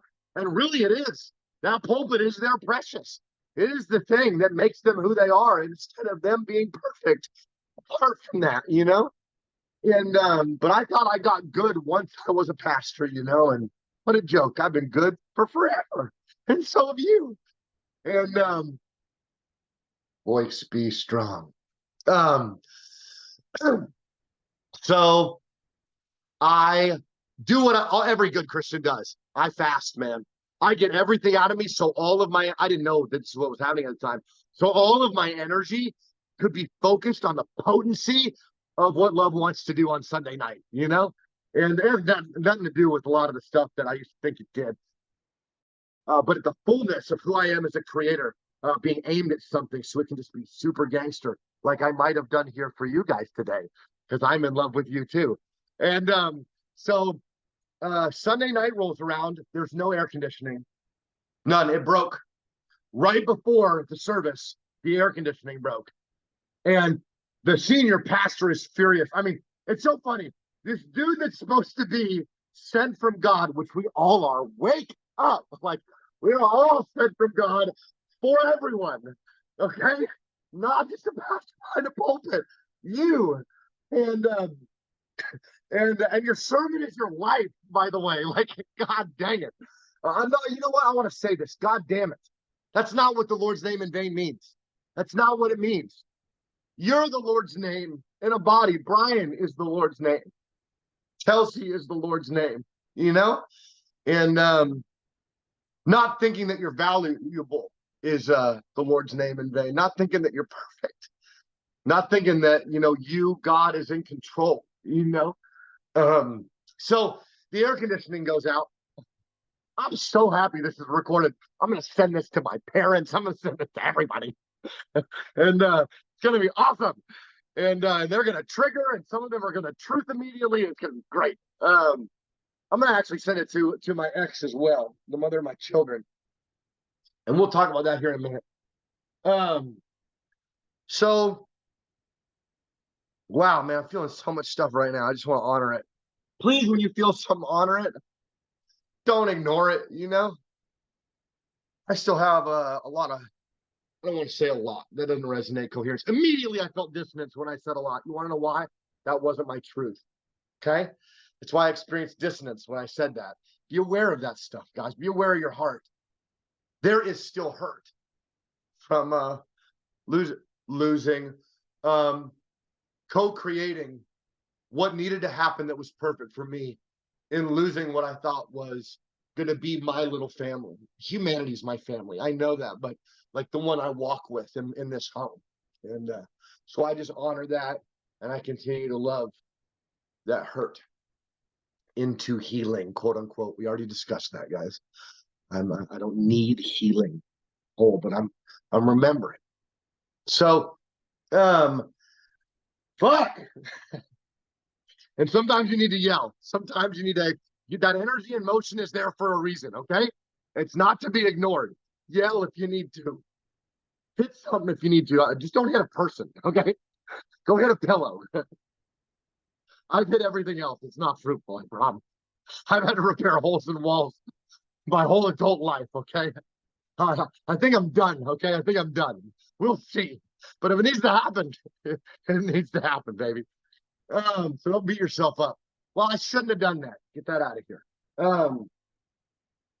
So I pray, I fast, and more people show up Sunday night than Sunday morning. Uh-oh. What do you think that did to old senior pastor Shing Ding, you know? And I say Shing Ding because that's the Holy Spirit. That's me. That's who we all are. And so that wasn't a shot at anybody. I am for everybody. I'm against nothing and no one. And to be against something actually ends up putting the same energy into the thing that you say that you're against. You know, really think about that. Those of you that have been abused, raped, molested, anybody? You're like, man, I fucking hate the guy that raped me. I hate the person that took advantage of me. And you're releasing hate, which is the same fear energy that bears the guardian lie. Thank you, Brian Christian, for teaching me about that 4 years ago. Guardian lies that I use to protect myself. And I'm actually helping co-create that rapist continuing to rape people, instead of, oh, maybe the solution isn't to give the same energy that raped me and that hate, that fear, and all that stuff. Maybe love could help. And even if it helps 1% and one less person gets raped, maybe it's worth believing something and releasing something positive to get a more positive result so that person can stop doing that stuff you said you hated so fucking much. Okay? Let's not be like our rapists. Let's not be like our abusers. Okay? Because we literally end up doing the exact same thing that we said we hated so much and that fucked us up so much. And it's just so ironic. We just do it over and over and over until we become aware and we go, I'm never co-creating destruction on purpose again. It all has a purpose, even when you create destruction. God, generator, operator, destroyer. It's you, baby, all the time. Everything that's grown, been planted, it's all been you. Okay? You're sitting in the culmination of every choice and every declaration and meditation of you. According to science, actually. Like, you don't like spirituality stuff yet? It's cool. It's all backed by science too, but just not limited by science, It's just proven to help the carnal mind be like, okay, they tested it. It has evidence, And so I go up there and I'm like, of course I'm praying, hands folded, thinking that this makes me able to receive better. I just believe so much stuff, But I will tell you, I'm not joking. Whatever love tells me to do, I'm going to do it. If love told me, leave them on the Zoom for the next 3 minutes, go into the front yard, stand on one foot and bark like a dog, I'd do it. And you know what would happen? Somebody would come up to me and be like, I was driving down the road and I told God to put someone out there standing on one foot, barking like a dog, you know what I mean? To prove that God or love or whatever exists, and it's so beautiful how all this works. So I go up there and I ask, Holy Spirit, what do you want me to talk about? And Holy Spirit said, honor. Oh, I said, honor. Who are you really hearing? Come on, guys. Come on, it's you. It's you. So I talk about honor. Honor is the word time in the Greek, and it means to highly value, to value something just for what it is, not even necessarily what it does or doesn't do. So honor, Peter says to honor all men, and so everything and everyone has value. And the Spirit said, because your pastor's already offended that you even want to give a word, first half of your sermon, you talk about biblical honor. Second half, you talk about him and you honor him. And then, of course, I have more truths than me saying, outdo one another in honor. And so I was like, I'm doing that. I'm going to embody this word. I've been talking about truths and stuff my whole life, but embodying them is what matters. Great that you sound good, Dan. How are you love people? How do you treat your neighbor? Do you even care? Do you even know your neighbor? I'm going to tell you, I know both of my neighbors. Isaac is one of the best guys I know. The guy to the left of me gets a certain medicine that clears negative energy out of his body. That's an entheogen. And the guy to the right of me had cancer. And when I went over there to borrow his card table, the Spirit told me he was sick.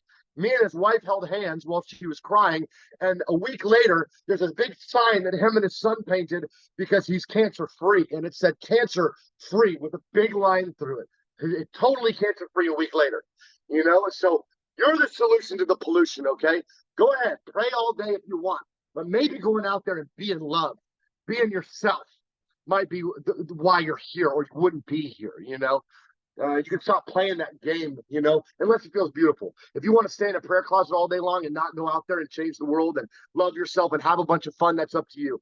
That's not for me anymore, okay? But do what feels beautiful to you. If you need to spend all day in a closet, I love you. I've done it. Enjoy that season, but there's more. There's more. The prayer closet, if you will, is the present moment. You're in the middle of your own prayer. You're in the middle of your own mind right now. You're manifesting all of this. So I preach, and of course, one of the scriptures of many, because all of this stuff is in our hearts. All information is in our hearts, which is why we're really just remembering, right? Where there is unbelief and lack of honor, he could do no mighty work. And they're talking about Jesus. For a lot of people, that's the only one that fucking matters, which is insane, because as he is, so are you. Stop thinking that Jesus is better than you. That's so dumb, when even your book says that that's not true. It said you are Jesus. Like, you literally are Jesus. Okay. And so where there is lack, I'm drunk. Where there is lack, not on alcohol, on myself, on you. Where there's lack of honor and unbelief, he could do no mighty work. So imagine what happens when you reverse engineer that. Where there's a lot of honor, mighty works fucking explode. When you really, truly give someone all of your presence, which is love. When you truly, really honor this present moment. Some of you are doing it right now, and you are experiencing a mighty work because of it. It's happening to Martha right now. It's happening to Martha right now. Total honor. She loves me. I know she does. We've shared space. She's felt my hugs. And because of that, a mighty work is happening inside of her, And she manifests this for herself. I'm so proud of you, Martha. Thank you for loving me better than majority of the people in my life. So miracles start exploding. We line up 22 people. 21 of them confirm that every single thing that was wrong in their body was gone. I prayed for a lady that had a tumor on the side of her breast. I had her put her hand on it, and I put my hand on it, and the tumor dissolved on camera. On camera. I'm on the ground weeping, and people are shaking, and it just looks like a total mess. It looks like chaos, but really it's just love. So for those of you that are like, my life's chaos, it's love. This is the garden of your life that's just messy and it's beautiful, and you're just deciding how you want to plant this, the next morning I get a call from the senior pastor. He said, I'm coming over to your house. I was like, oh, I'm so blessed. I'm thinking that he's gonna come tell me that he's like proud of me or something,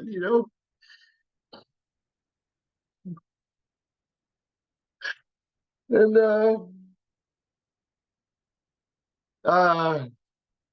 he comes into my house and he says, I got a word from the Lord. And when you're a Christian, that's exciting, He said, you're fired. You're never allowed to be at my church again. And all of my shit is just so messed up in my head. I'm like, why are we celebrating these people being healed? Like, how has this been something that's a threat to you, And I didn't say any of that. I just sat there and cried, just like I'm doing right now. And then he starts trying to justify himself. 20 minutes into justifying, I'm like, Pastor, so-and-so, you don't have to justify. He's crying now, justifying himself. There's a lot of stuff going on behind the scenes, guys, I'm telling you. I said, if God told you this, who am I? This is your church, Who am I to argue with you? God told you. And within 1 hour of that session with him, engagement, I got a call from a pastor of another church saying, I would like to meet with you. Drives to my house that very hour and goes, my son Caleb came to your youth group and got physically healed. We want to hire you at this other church in another part of Houston. I was like, what? I just got fired just now. It's crazy. And so, well, hold on. Chronologically, Pastor Troy, yeah, thank you. I was wondering why I was experiencing distance. It's even a cooler testimony than that. Pastor Troy came the day before I preached, offered me a job and money, and I wasn't even getting paid at that first church. That's why it was so cool. He said, I want to steal you from that pastor. And I said, I'm not leaving unless God tells me. And then I preached, and then I got fired, and then I got the call from Pastor Troy. Then he came over and offered me my first salary position. So it was even way cooler than the way that I was trying to say it before. A lot of this was many, many years ago. I was in full-time ministry for over 15 years. And and uh and so I go to this next church, and it's wild, man. I'm the miracle man. Everybody is traveling now from other states. People are getting out of wheelchairs. 6 people got out of wheelchairs. Crazy amounts of people off of crutches. I think there was 10 cases of cancer gone. I mean, just crazy stuff. And I was always calling it something outside of me doing it, but really it was we are one with God. We are one with God. We are God in a body. For those of you Jesus people, man, Jesus prayed this. I pray that you would realize that we are all one, even as me and the Father are one. So this isn't something that's not part of your Christianity. Like, this is your Christianity. These are the highest truths. These are the most progressed revelation from the fivefold to the apostolic to sonship to the culmination of the ages, where all things come together in heaven and on earth as one in Christ. Well, I'm going to tell you, that's already the truth. But the movie is unfolding. The love story is unfolding, and it's you, and you're the author, you're the admin, and you're the avatar. It's so cool, and it's so much better this way instead of just being reactive or a victim to your circumstances. You created them all, and so now it's time to create instead of react, right? And so then I go to my second church, and after 3 years of building them a recovery home, when I got there, there were 13 people in the church. Within 6 months, there were more people. 52 people were coming to my Bible study. More people were coming to the Bible study. I don't even like that word. That even makes me feel dissonant sometimes. Were coming to the Bible study that I was stewarding, or the container I was opening at the church, and I got fired from there for the exact same stuff. Then I got hired by CCF, Calvary. It doesn't matter the name. And I was experiencing dissonance just saying the name. It's irrelevant. Nobody needs to look bad. That doesn't make me better. That's so silly. But I went over there within they stopped it way before a year or 3 years. A couple months in, they were like, "You're not allowed to prophesy." I was like, "What?" I was like, "Well, can I still pray for the sick?" And they were like, "Yeah." And then a month later, they said, "You can't pray for the sick." And they said, this is what they said. They said, they pulled me into the office and they said, "We're going to have to let you go because our biggest givers are uncomfortable with the prophesying." And verbatim, they were unashamedly saying the biggest givers they don't like it. It makes them uncomfortable. And you know what? So we're just going to go ahead and say, Daniel, that you are not the CCF way. And you know what I said? You're right. I'm the Jesus way. I'm the love way. And obviously it's doing something here and you don't like it. So I do not mind humbly bowing out. I'm not going to fight you. Again, if this is what God's telling you to do, I'm out of here. So now I've gone through 3 churches and been fired from all 3 for healing the sick, prophesying, and doing what love would do. Don't we just love Western Christianity? Goodness gracious. And so after that, I launched my own church called Salt and Light Kingdom Ministries, my first nonprofit. The second year of Salt and Light, we made $117,000 and gave away $94,000 of it. My wife hated me. I gave away 3 vehicles, 4 motorcycles. I mean, I was just wild. But I knew that if I kept my hands open, more could come in and then more would go out. You know what I mean? I knew. Trusted with a little, trusted with more stuff, you know? And then I ended up at the last church that I was at for over 3 years called blah, blah, blah. And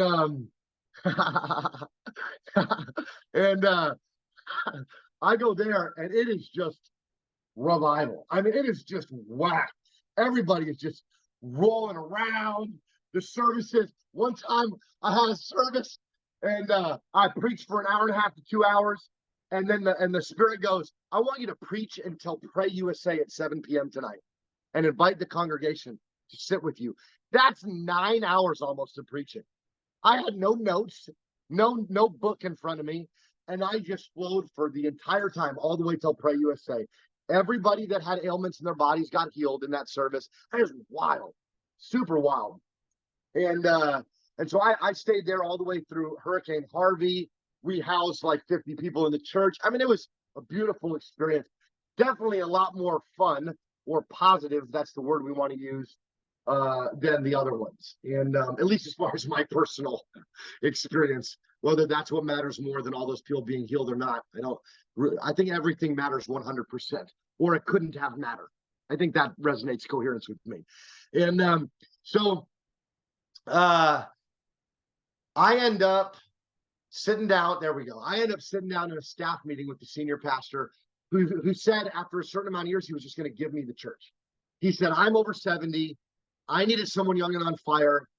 I know it's you, and so I'm going to cultivate you and grow you up and mold you to be a little bit more like me before I give you the church.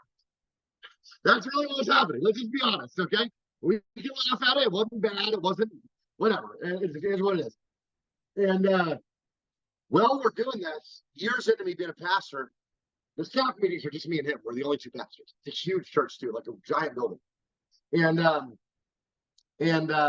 he goes, what do you want to do? I said, all I want to do is reach the least. That's it. Because literally nobody loves it. The least smelling good, the least fun, the least functional. He goes, well, who are the least? I said, well, I've already been working with them. Homeless people. I fed the homeless when I first got sober in 2006. Every morning I took a bus downtown as an 8-year-old, and for the first 2 hours of my day, from 5 to 7 in the morning, I fed the homeless. It was so awesome, man. So awesome. So I said, homeless people, drug addicts, bikers. Now you guys know where I'm about to go. And I said, I got a motorcycle, man. I don't mind starting a motorcycle ministry. And he goes, go for it. I bless you. I back you. Until it doesn't look like the way I want. Until you do something that's rough, because that world is rough, that I'm sending you alone into, that's full of murderers and the fatherless. Literally, a 1% outlaw, tier 1 gang member motorcyclist is a fatherless body that is out of lack of consciousness or being possessed by unconsciousness or darkness or whatever you want to call it. And they created their own realm of power. They have their own government. They have their own accountability. They have their own physical discipline. I mean, it is a wild world that I had no idea about. And so I start a motorcycle club. We end up with like 10 guys within 6 months. I pay to make our own cuts, which are your vests, with your patches. And because I don't know anything about it, I don't know that you are not allowed to do that. You are not allowed to just make your own patches and fly your own colors and do whatever you want. You can get beat up, you can get killed, all types of stuff. And I didn't know that. But I had a guy from the Conquistadors, a 1% outlaw, tier 1 gang motors. You guys know who the Bloods and Crips are? Raise your hand if you know who the Bloods and Crips are. Those are tier 2 gang members. The club I rode with was a tier 1 gang. More violent, more dangerous than Bloods and Crips. I didn't know that. And so I started my motorcycle ministry, and a 1%er that comes to my church pulls me from my pulpit and says, Daniyel, you do not want to do this. I used to be a 1%er. Someone's going to die, and it's not going to be good. I said, God told me to do this. No one's going to stop me. Get out of my way. Just like I did with everybody that didn't like what I had to say back then. I just always thought I was right. I was the mystic. I had the corner revelation. You know what I mean? And it was you can call it, what we called it then at least was the spirit of elitism, And it's just really, really sad thinking you're better than anybody. What a joke. Like everybody's not fearfully and wonderfully made and perfect. And literally the body of God. And so we start riding. About 6 months into riding, I began to become a lot more aware, because I'm at these bike events, that this conquistador was accurate, that this world is a little rough, and that there is violence, and that there is a whole government. And I start knowing the national presidents' names of these big gangs, of the banditos. Anybody heard of the banditos? Okay? You see them on the news, killing people all the time, okay? Banditos, Mongols, Beast, Hell's Angels. These are the 1%ers that run the territories and stuff of your states that you guys are in, with violence and drugs and all types of stuff. And so I'm behind the pulpit one day, and the national president of the 1% Outlaw Motorcycle Club in Houston is sitting in the chairs in my congregation. I am absolutely terrified. The last story I heard about this person, just for honor's sake, I'm not going to use his name, and because I don't want to put anything to the field that could cause destruction to me or my kids. The last testimony I had heard before I saw him in person was his last stint in prison. A rival gang hired 3 hitmen, paid the guard to let him into his cell, and he killed all 3 of them. This is the man that's sitting in my church because I started a motorcycle club and I'm flying patches without his permission. You guys understand the severity of this? This is not a joke at this point at all. This isn't just miracle signs and wonders and all of us shaking and crying. This is a real big deal. So I step off the pulpit and he says, Pastor Daniyel, I need you to come here. He pulls me into my own office and closes the door. Nobody stops him. The frequency that he's carrying, because a lot of Christians don't actually align with real love, are not very powerful. Okay? So he's dominating the whole atmosphere. And because I want to be all things to all people, I oblige instead of yelling the name of Jesus and all that other stuff. And believe me, I could have. That because of that egregore having all of my faith, it worked a lot. I had, do you guys remember what's his name? Mr. Come on, help me. He's the guy that started the PNR Church of Satan in Old Town Spring. You guys remember? Come on, help me. What's his name? Anyway, he's the senior pastor of the first public church of Satan in Old Town Spring. People were traveling from all over America to picket sign the church like good Christians, like that's going to make him go away. Jacob McKelvey. Fuck yeah. Jacob McKelvey. This guy was on the top 12 apostate board of the Luciferian church for the entire globe. The global top 12 leaders of the Luciferian church. This guy messages me on Facebook during my healing Facebook live streams one day, and he goes, "Are you a real Christian?" I knew what he meant. Do you actually have power, or are you like all the powerless ones that we scare all the time? You know what I mean? And I said, why don't you find out and come to my Bible study? Guess who shows up to my Bible study? The head of the Luciferian church in Old Town Spring that's on the global board of the top 12 apostates of the Church of Satan. And so he walks in. I'm sharing this testimony because it's the same energy that this other guy had. Same energy. Everybody was terrified. 350 pounds, black eyes, skinhead, white face.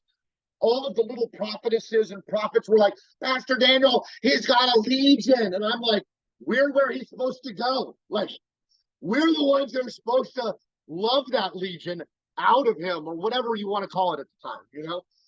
And he sits through my sermon, and I lay hands on him, and this 350-pound man, before I laid hands on him, he goes, I want to let you know that I have more power than any of you here.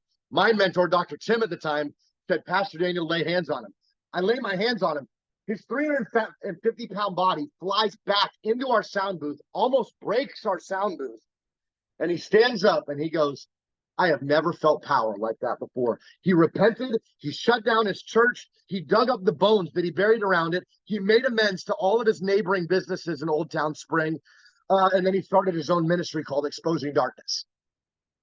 Super cool. Super cool. So what I'm telling you is that same energy is what this national president had when he came to the church I was at when I started the biker club. He sat me down and he said, I got to plug the Purium, high frequency, regenerative, dehydrated superfoods, the highest frequencies of life and love. Great for you, your body, and your family. Okay, so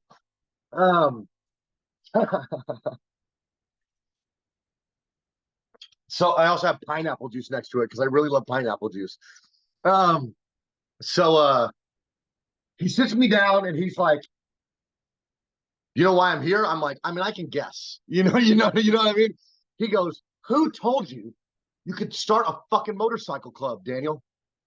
He's talking to a pastor that just preached a sermon. He doesn't give a crap who I am. You know what I mean? It doesn't matter. I looked him in the face, shaking, heart pounding. I could feel it coming out of my neck. Remember, I used to have panic attacks. Okay, I don't anymore because I'm starting to align with love, and love conquers all things. Oh, you want that guy to stop cheating on you? Love is the only thing that's going to conquer that, guys. Oh, you want your kid to stop using drugs? Love is going to be the only thing that conquers that, guys. It seems to not have clicked quite yet in the corporate body, but I'm telling you, love is going to bear the most fruit always. Okay, and whatever love wants you to do it, and sometimes it might even not look like love, but do it anyway. Okay. Listen to your heart. Okay. So he said, who told you could start this motorcycle club? I looked at him. Yeah, when he's calling for you. Martha, I love you so much. So I said, Jesus told me I could start a motorcycle club. He goes, what the fuck did you say to me? I said, God told me I could start a motorcycle club. He goes, dude, I didn't know if he was going to hit me. I didn't know what was going to happen, dude. I was ready, though. I don't care. I laid down my life, man. And he goes, you know what? I believe you. I said, what? He goes, I've been following you for 6 months on Facebook. I've had 3 pastors try to get me to sponsor their ministry, their motorcycle ministries this year. None of them actually love people. You do. And I want to sponsor your club. For those of you that don't know, what I was supposed to do when I started that club was wear a t-shirt with our club's name on it and earn the right through the COC, the Confederation of Motorcycle Clubs, to earn the right after a year to have a patch and a vest. Or you can have a gang sponsor your club that I didn't know at the time was as big and bad as they were. I wasn't in it. I'd only heard about it at this time. It was only hearsay. And I didn't know the colors were gang colors either, He goes, I want you to be red and gray. So your soldiers of light are red and gray now. And I said, wonderful. So we get to wear a cut. We have protection, all this stuff. And now, because they're all men, what do pastors want? If you get the man, you get the household, right? And so I'm in heaven. I'm like, yeah. And I go into this world, and within 6 months, I'm committing adultery, cheating on Dominique, my wife. I come home from a run from cheating on her, and bad company corrupts good character. It's all energy. Okay, you go immerse yourself long enough in a certain energy. If you are not in alignment, it is going to get you. I'm telling you. I mean, don't get me wrong. When you're in a higher frequency, you're in control. But I'm here to tell you, the second that you stop being in alignment with that, you get sucked under on some level. If that doesn't resonate coherence with you, it's okay. You remember what I said at the beginning? What I'm saying, you don't have to believe. You are safe. All right. There can be, listen to me, there can be more than one truth going on at the same time. Okay. Please think that. It's not just this way. There's a lot. Okay. And I remember she asked me where I was, and I told her the truth. And she said, you could do this 10,000 times and I'll never leave you. Probably not the right seed to sow into the seedbed of the heart of a man who was already in deception at the time. Or I don't even like that word anymore. I was right where I was supposed to be, but you know what I'm saying. Okay. And so I end up living a life of adultery and violence and blood for 4 years. I did okay for the first 6 months. Don't get me wrong. I never lost my expression. I kept praying for people. We did a run to Canada, and the national president shattered his foot, all of the bones in his foot, on a reflector on the highway, and kept riding all the way back to Texas from Canada with a shattered foot. And when we got to the clubhouse, he said, Chaplain, I said, you want me to pray for you, don't you? He goes, I do. I prayed for his foot, and he stood up in front of all the gang members, and he was totally healed. So I'm not saying that it wasn't all for good. I'm saying that it was just very hard on me, and it was a big part of the destruction of my marriage. And I'm going to take full responsibility of that. And so after riding with them for about 4 years, I'm at an event, and a rival club comes in there with 17 people, kills my buddy in front of me, tries to kill me. I'm covered in blood. Dominique picks me up, covered in blood. She's weeping. And the national president said, hey, we can't have our chaplain get killed. It's not going to be good for public relations. Because I was the PR guy. I was their chaplain. I was the one that would go speak and try to make them not look as bad. You know what I mean? And so I got out of the club. Normally you have to get all of your gang tattoos either cut off or burned off. They said, you don't have to do any of that. You've done more for us than anyone ever has. And they blessed me out. And man, after that, I started my own church called God's Way Hub. And then after that, I kind of just gave up on ministry for a little while, went into a season of concealment. And in that season of concealment, go figure, because if you seek ye first the kingdom of God inside of you, everything you need will be added unto you, you know? So what was added unto me from going inside, which is where everything truly resides, came Brian Christian, came Daniel David Ozapinski, came Nico Morales, came all of the medicines that finally said, you're perfect, Daniel. Your expression is perfect, you know? And I'm not saying all of them, I'm not, Brian, I don't think has ever struggled with this, but I'm not saying all of them loved the expression the whole time, but they definitely helped birth it, and that deserves a lot of honor. And so thank you, Daniel. Thank you, Nico. Thank you, Brian. Because 4 years ago, I launched my, if you guys like the Bible, Romans 8, my sonship expression, which is what all of creation is groaning for. Creation is not groaning for a fucking religion. Creation is not groaning for more commandments. Creation is groaning for you to be you, because that's what love wants to do. Because I'm here to tell you guys, you've already arrived. This is it. And there's no escaping. Okay? So why not just let go and be yourself and have a bunch of fun? And I highly recommend honoring duality, but not necessarily aligning with it, because it's just going to be judgment all day long, you know, right and wrong. That's not rest at all. And that's not God's best at all for you, you know? And so I launched Life Abundant. Within, I don't know, 6 months, I had 20 life coaching clients. I was making $10,000 a month. It's crazy, man. And Don's got a new $52,000 Jeep. Like, I mean, just boom, boom, boom. And we get this 5-bedroom house with 2 living rooms. How unnecessary. We don't need 2 living rooms. So we called one of them the God room, and then it evolved into a ceremony room. And so now for the past 3 years, I've been doing plant medicine ceremonies. I got a revelation of the divine feminine. I took mushrooms that that activated neurogenesis, which creates new stem cells and neuron pathways, and which creates new thinking, and new thinking creates new life. And that's what we want, right? We want to renew our minds. So we want to repent or metanoia, change our mind, align with something different, aim our faith at something so we can function and grow and have a new life.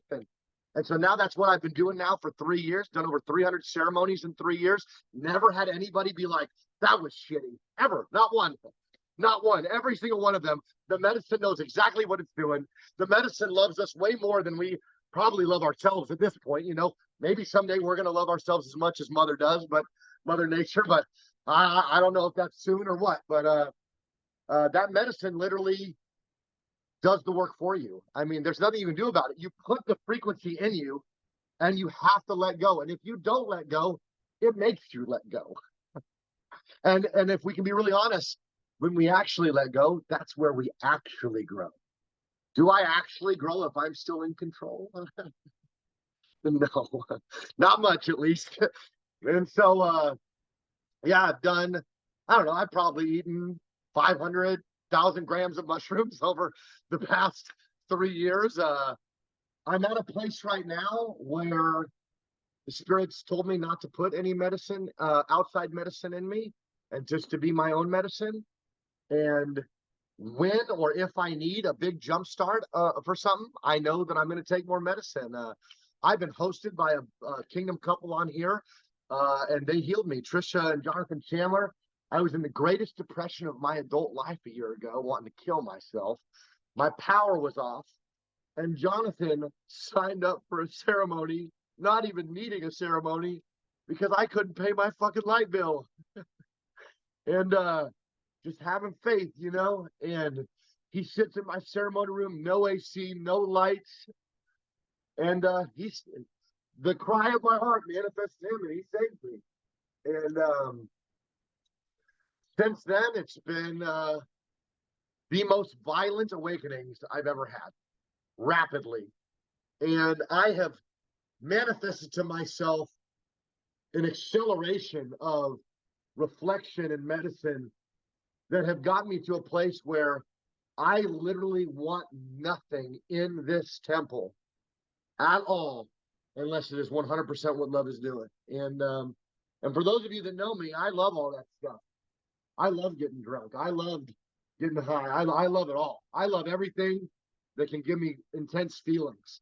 But right now, sitting in front of you, I'm higher than I have ever been. I have no chemicals in my body other than this green drink that has 12 dehydrated vegetables in it, with really high frequencies of life. I highly suggest you guys start eating fucking plants, man. God dang it. I love meat. It's great.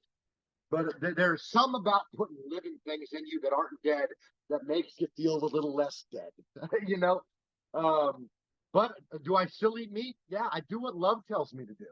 For those of you that, again, love your Bible, someone offers you something, the second I touch something, it changes, baby. The second I touch something, it changes. The second I look at something, according to the observer effect, it changes. Or this stuff isn't real, and it is real. It's been proven scientifically. So enjoy your life. Don't be scared. You want to eat a steak, go eat a steak. But do what love's telling you to do. Love is telling me to not put a ton of meat in me. Will I eat meat? Yes. But right now, Mother Nature and being a part of creation, that's what feels beautiful. And I think this is one of the last things I'm going to say. And if you know any good preacher, there's usually about 4 of those that they say. Sorry, my phone was ringing. This is going to be one of the last things I say. And if you know any preachers like me and Brian, they usually say that about 4 or 5 times before they're done. So this is the last thing that I'm going to say. There is no separation according to even your Jesus, our Jesus, my Jesus. When it comes to even say that he's not mine would mean he's not me, which means everything's not divinity. So like, even though I'm still hurt from the church, it's not alignment for me to separate myself from Jesus either, you know, whether he was even historically real or not. The corporate consciousness says he is.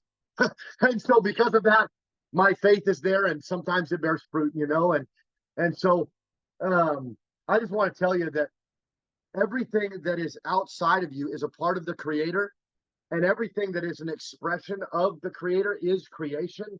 So there is no separation. Which is why whatever you do unto anybody, you're doing unto God. You know what I'm saying? Which is why everything is created by God and for God. Which is why everything, you notice this word I'm saying? Everything, everything, everything, everything, everything. Okay? And that's why there's nothing to resist here. Okay? So yeah, I just want to encourage you. You got nothing to be scared of. You have power over all powers. You're above and not below. You are the throne. Thronos and dominion that's over all things. You know what I mean? And so go reign your life. It's time. You've reacted to your life long enough. It's time to reign in your life. It's time to create the life that you've always wanted, because it's up to you. So I commission you, as me, as you, as a reflection from this high vibration. Go enjoy your creation. First, own your creation. First, own your creation. Own that you're in the culmination of your own creation. And then make full choices, and then watch yourself or God back that up and change it. I literally did that, and I don't know if I finished this testimony, but I ended up getting a $500 light bill this week instead of $180, which for a nonprofit, you know, ministry home, like, that's a pretty big bill, you know. And I'm not saying I'm not abundant and I don't have all that I need for every good work and all that cool stuff and buzz phrases, but $500 is a lot for lights, you know. And yesterday I was doing a Joe Dispenza meditation, and I just literally knew I was God, and I released a declaration, and a guy drove to my house and gave me $525 within an hour. Pulled into my driveway, never met him in my life, gave me $525. Big guy too. Old me would have been scared. He was 6'4". I'm 5'11". Okay. Drove up in an Audi, brand new Audi. Maybe it was an angel. I don't care. Maybe it was an alien. I don't care. But it was God. That's for sure. You know? And so I just want to tell you, that's what happens when you start walking in the whack, loving yourself, And this is actually, I think, the last thing I'm going to say. It's truth, capital T, that sets me free, not truth, lowercase t, just my reality, because I am where I am because of what I'm thinking, saying, and believing and aligning with. Okay. If I want this to change, maybe, just maybe, there's an uppercase T that's inviting me from me to change my reality. So own where you're at, love it. As it comes up, love it. And that is going to progress it. And the truth of the love that you are in a body will unfold into more truth, which is your heaven. God doesn't need a heaven, guys. God in a body that doesn't remember who he and she, which is you and me, which is humanity, which is our family. The experience of God is heaven. So to experience yourself fully is the beginning of your heaven, And so just love yourself and start telling yourself the truth. Start telling yourself the truth.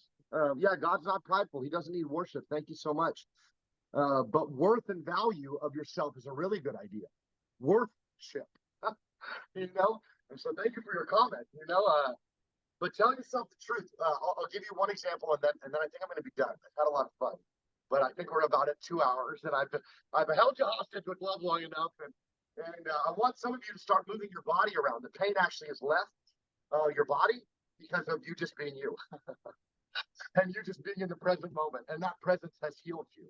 And so if you have some healing, I'd love to hear from you right after this as well, or you had any encounters or seen anything. I desire to receive from you after this. So the way that I love, the beginning of my self-love journey 4 years ago was telling myself the truth. Because when I tell myself the truth, I set myself free and I increase my frequency, which puts me in the actuality of all that is God right now that's chosen to take form, that's unfolding every moment. We are the move of God, okay?